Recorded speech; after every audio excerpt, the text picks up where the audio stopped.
Bad migao makoro chal mar kod lwasi ogolo milome mar auka yamo machakore kawuono e counties maromo 15 pachoka. This one was being used by them in the execution of their mission. And their mission is committing crimes. Obila ma Nairobi okinyi makawuono omako achije ang'wen mag maundu mitimo e kuonde dak mopogore e bomano. Chike machon ne wacho ni ng'ama miyo mama ok bed gi title deed. Kare wayudo ni kare en gima ne idiyo adiya jogi, to chik dwaro ni ng'ato ka ng'ato kata kitimo succession e dala to title deed bire nying mama e kopogo nyithinde. Jopiny imedo jiw owit oko chike machon mane mono joma mine bedo gi lowo kinyisogi giti gi chike manie katiba mar piny Kenya.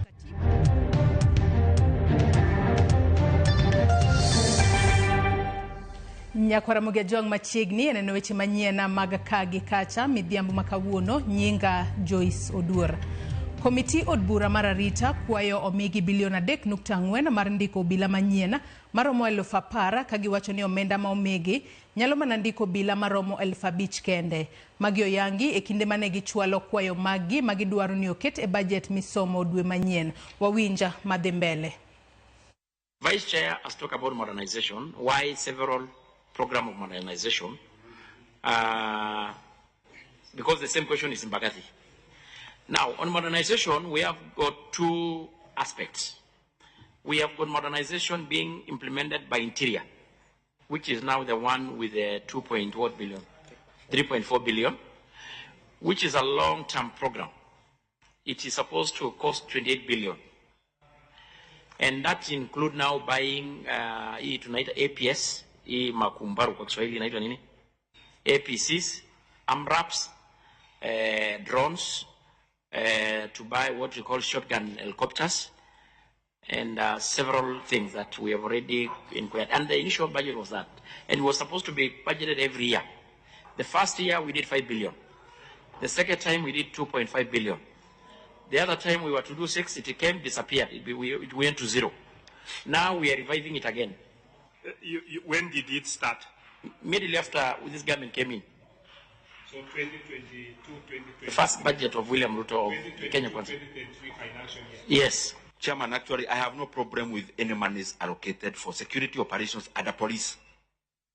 Because we understand what the National Police Service do. I mean, that's their work.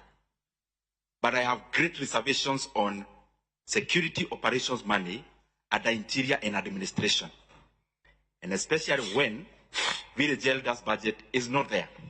So my proposal, Chairman, would be, as you make consultation with your members, we must strive, Budget Committee, and Honorable Togoyo's committee, that in this budget, Chairman, we must fund the payment. Bad migao makoro chal mar kor lwasi olando bedo gi yamo mapek kochakore kawuono nyaka wuok tich tarik 26 e counties mopogore pachoka ahinya mayudore ka dho wadh Nam Chumbi. Giwacho ni kochakore kawuono e gwenge ma ka dho wadh Nam Chumbi, yamo ni dhi kelo apaka madongo mabor ne romo kilomita 2 e dho wadh Nam Chumbi ka odhi dok chien ka chopo wuok tich. Kuonde mamoko ma yamo mapek dhi bede gin counties ma Marsabit, Turkana, Samburu, Isiolo, Mandera, Wajir, Garissa, Kitui, Makueni, Taita Taveta, Tana River, Lamu, Kilifi, Mombasa kod Kwale. Jodake gwengegi inyiso obeda kicha ne auka mapek kod apaka madongo. Auka ni nyalo muko tat udi kendo ketho mwandu ka apaka enam nyalo rocho chenro mopogore mag nam.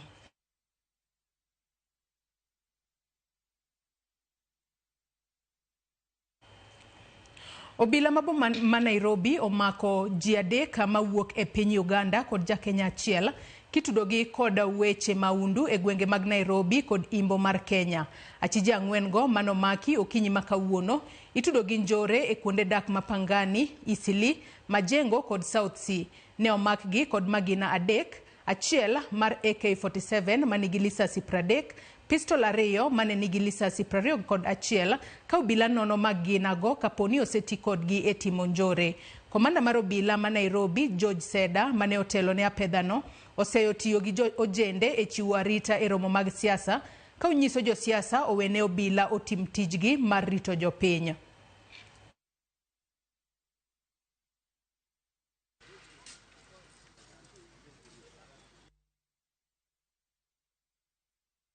This one was being used by them in the execution of their mission. And their mission is committing crimes. And these crimes, we cannot rule out. There are crimes which have been committed within Nairobi and others outside Nairobi. So in that regard, we are still pursuing through other aspects of investigation to see, or rather to link them with other crimes which have been committed elsewhere, so that we can just name it wholly.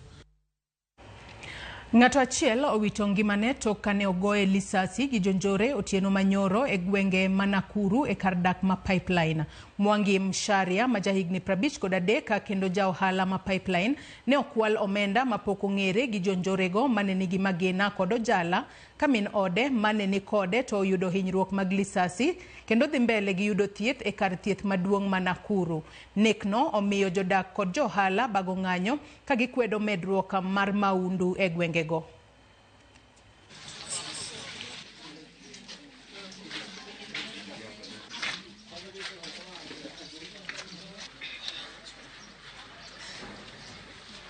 Ilikuwa saa 2:50, walikuja vizuri sana, wakapata watu wamepungua kwa duka, saa hizo hakuna watu wanaingia wengi, na hapo ndo waliweza kuwa hijack, wakaiba pesa. Baadaye wakafikiria mzee amewafahamu, na hapo ndo waligeuka wakampiga risasi. Saa hizi mzee mwenyewe ni maiti, mama ako hospitali. Mama amejeruhiwa tu, yuko shua kama ameshutiwa ama ni kujeruhiwa, lakini ako hospitali. Wale wanatufanyia hivi wanaweza kuwa bado wako within us, na ama wale ambao tumeambiwa watulinde, sababu kila wakati inafanyika hakuna hatua inachukuliwa, kila wakati inafanyika hakuna hatua inachukuliwa. So sisi kama wananchi, ukiona tumeamua kutokea hapa kwa barabara, ni kuonyesha tumechoka.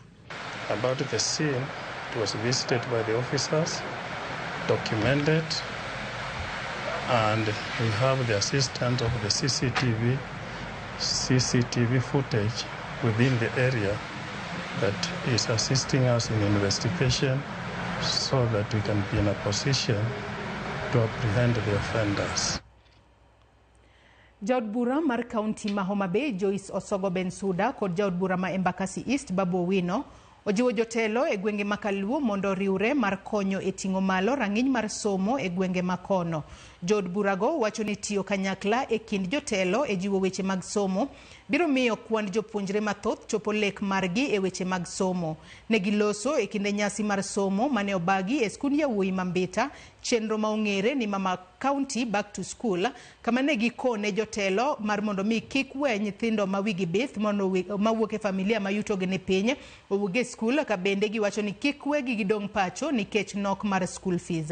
E kinde nyasi no agucho omenda mar ngaf e county no bende ne ogolo omenda maromo milion 10.1 mar jolo som jopuonjre. Bursaries which we are going to launch. We are launching bursaries today of over 10 million. In education support service, I've taken students for driving school. I've taken students to NETA. I've taken them to VTC and TTI.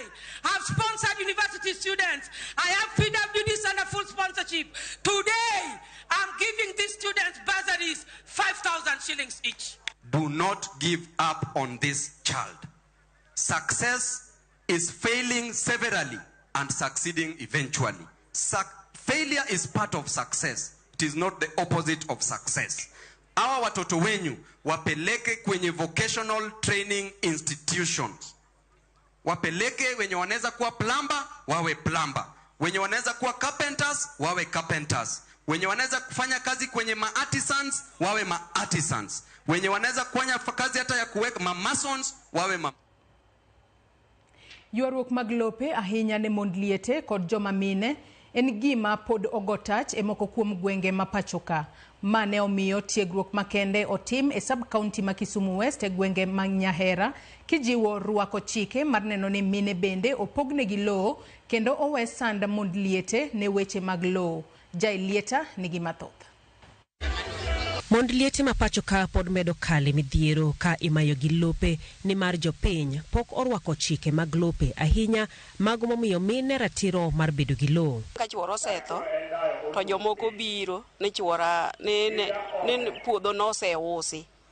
Koro katemo luwo kadhi koni gi koni to ng'ama dewa onge. Mae en mana achiel kuom mine e gwenge ma Nyahera ma nonro yango ni buche mag lope odhure ka thoth mine kia kaka gilu buchego motegno. Touch nowuok e Kisumu mangima ni Kisumu West sub-county giseme nigi shida mag lope, issues mag succession. Wayudo ni mond liete gi nyithi kiye poko timo succession e lope mag kweregi gi lope mag chuogi manosenin. E tiegruok manonywako jokanyo mopogore opogore e weche momakore kod chike mag lo, jodak oyudo puonj kata bed ni jomoko to pod omako chike machon. Iyudo ka wazee moko giparo ni wamama ok onego bed gi haki mar bet gi lo. Koro ka janyuol otho to giriembo nyithiwa manyiri. Giwacho ni gibed gi lo.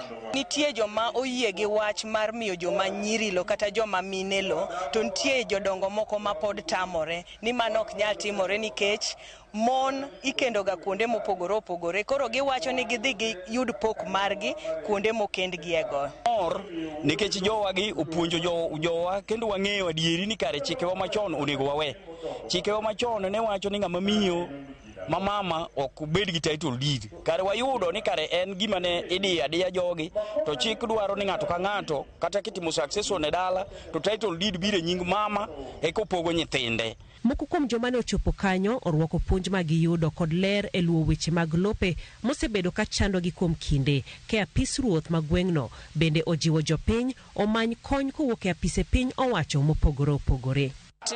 Ka chifu Nyahera okonyowa kendo anamor ni jolandesa kaka nosemako bada ng'en jolandesa biro konya mayud title deed e lweta. Aher mondo mi gik moko matimore e pinje moko mwaneno kata gwenge moko mwaneno mondo timre North Kisumu location ka, nikech offices wan go ka mar chief gi gik moko duto te wantie godo ka. To shida mosebedo go te Nyahera mek lo gidog piny kendo akwagi wananchi ni gik midhi nyisgi kowach ni gitim follow ups offices mek sirikal gi kik gitamre gidhi offices mondo gimwachako ni obed gi kone maber makwaromo bang'e to mor kendo giwacho no okonygi. Agi duto gino ma podi med par ne jo Kenya en ni ji duto monywako nyaka mine kod mond liete nigi ratiro mar bedo gi lo. Ani e piny manyien gi chike manyien miyo kata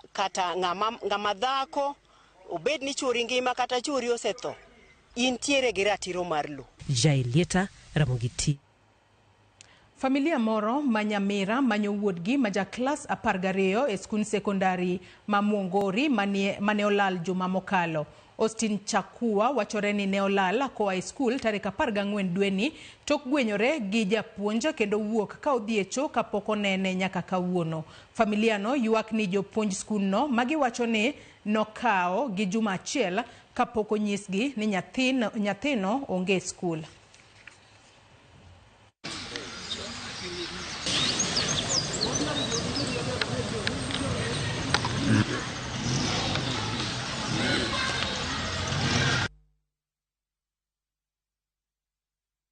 Niliambiwa mtoto amepotea on 20th, but venye nimekuja shule we discovered that mtoto alipotea date 14 of this month.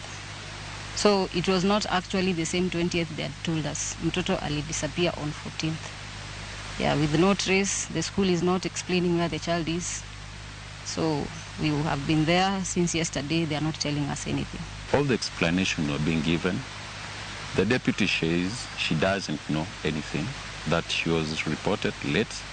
The class teacher, anasema, ali record the register.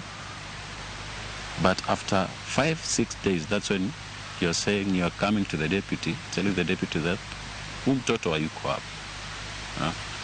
Kwa kuripoti kwa police station, sisi ndo wa kwanza kuja kuripoti. Hawaja report kuwa mtoto hayupo.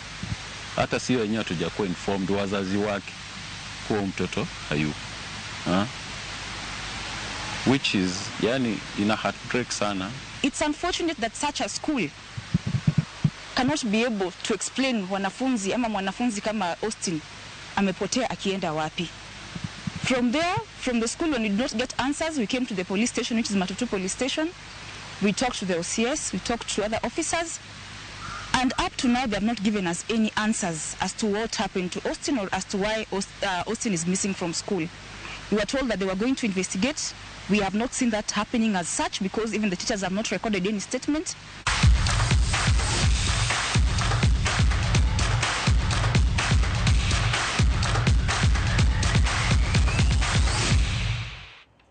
Tim mar Gor Mahia oseikore ne rakore kod tim mar Murang'a Seal e tugo mar laro simbo okombe mar FKF ma ibiro bagi Jumapil e alap ma Dandora e boma ma Nairobi.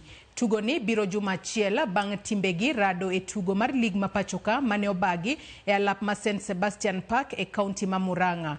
Tugo ni biro odiechienge adek kende bang' Kogalo riembo e tich coach Sinisa Mihik bang' timno yudo duoko marach e tuke mokalo. To kata kamano, japuonj ma piago Murang'a Seal Yusuf Chipo owacho ni en gi geno mar yudo loch ka omedo ni gima miye kibaji en ni rawere ne nyalo yudo pek tugo e alap ma Dandora kaluwore gi ni Seal ok ong'iyo tugo e pap ma opedh kaka mar Dandora. Joloch mar tugo ni biro ng'ado otiko mar donjo e final mar laro simbo mar FKF. It shall happen, but we can never go back. We just have to focus na hii game iko mbele, ndio iko very very important.